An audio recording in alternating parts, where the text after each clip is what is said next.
Yo les amis, j'espère que vous allez tous très très bien et je suis très content de vous retrouver aujourd'hui pour une nouvelle analyse. Aujourd'hui on s'intéresse à l'autre prodige portugais de la Juve, João Cancelo. Est-il le meilleur latéral droit du monde?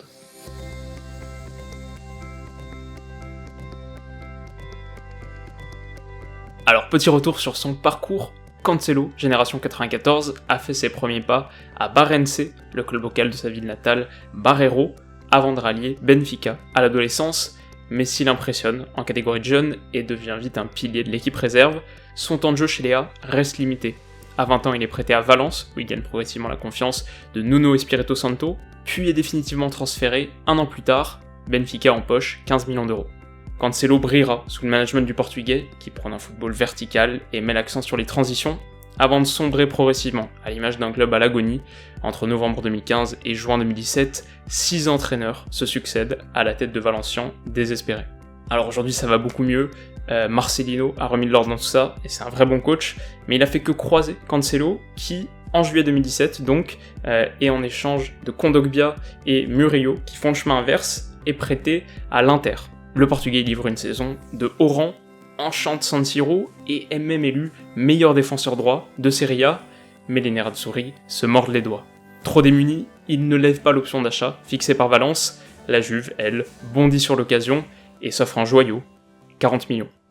Ok, donc un début de carrière qui est pas ultra linéaire, mais pour un mec qui a pas intégré l'équipe première de Benfica, qui a connu le marasme absolu de Valence et qui a déjà été prêté à 2 reprises, et bah se retrouver à 24 ans titulaire à la Juve, qui est sans doute une des toutes meilleures équipes d'Europe cette saison, c'est une trajectoire qui demande d'une, un sacré agent, et vous serez pas surpris d'apprendre qu'il est un des poulains de Jorge Mendes, et de 2, un vrai talent.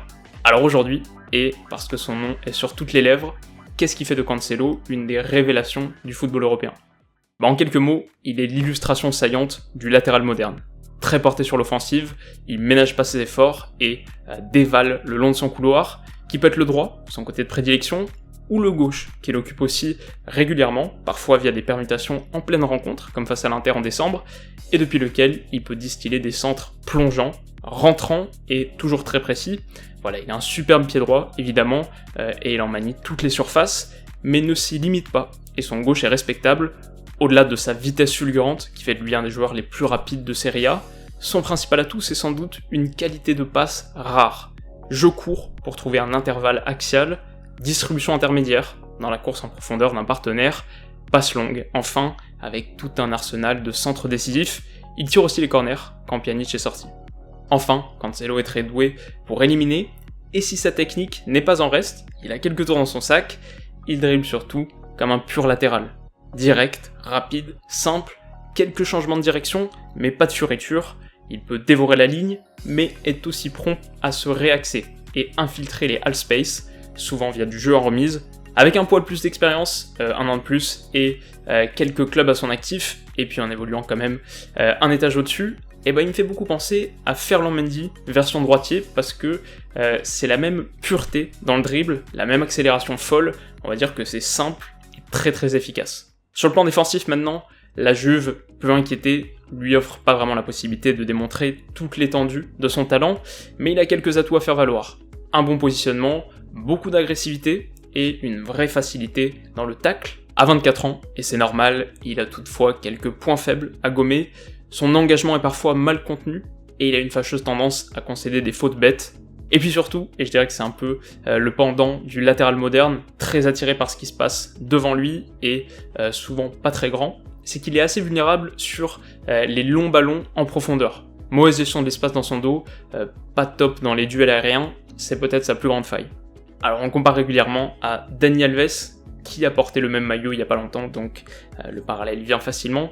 Cancelo en plus le cite souvent comme son modèle, et c'est vrai qu'il y a des ressemblances, je dirais, surtout, avant tout, dans l'occupation de l'espace. Les deux sont pas des purs joueurs de couloir, et proposent des combinaisons axiales, et puis bien sûr, dans sa palette de passes, ça ok. Après, il a encore pas mal de progrès à faire pour donner véritablement le change, défensivement bien sûr, mais je dirais presque surtout dans la finition.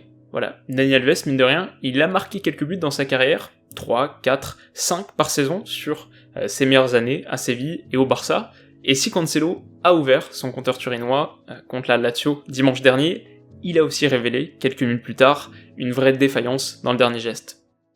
Petit moment d'analyse comparative maintenant, sur la saison 2018-2019 et à la suite d'une blessure au ménisque qui l'a éloigné des terrains entre décembre et janvier, il a un peu moins joué que ceux qui sont pour moi ses rivaux principaux. Alors on aurait peut-être pu ajouter Achraf Hakimi, mais je dirais qu'on tient quand même ici globalement le top 4 du poste. Il a un peu moins joué donc, mais niveau défensif, il tient tout à fait la route. Alors relativement peu d'interceptions, mais 1,9 tacles par match, une vraie stat, et il est aussi celui qui s'est fait le moins dribbler, 0,6 fois par match.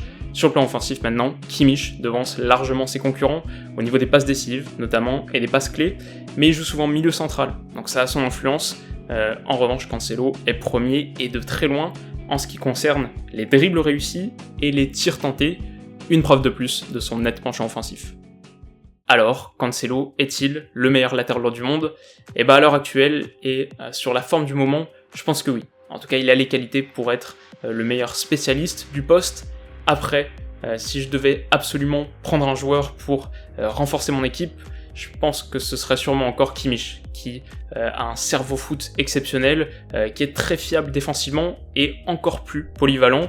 Il est un poil plus jeune aussi, 6 mois de moins, et a déjà l'expérience de multiples Ligues des Champions, de la Coupe du Monde, alors Cancelo, lui, était pas de la partie avec le Portugal cet été, mais en revanche, sur la scène européenne, il pourrait combler son retard très rapidement au sein d'une Juve qui, cette saison, postule sérieusement à la victoire finale.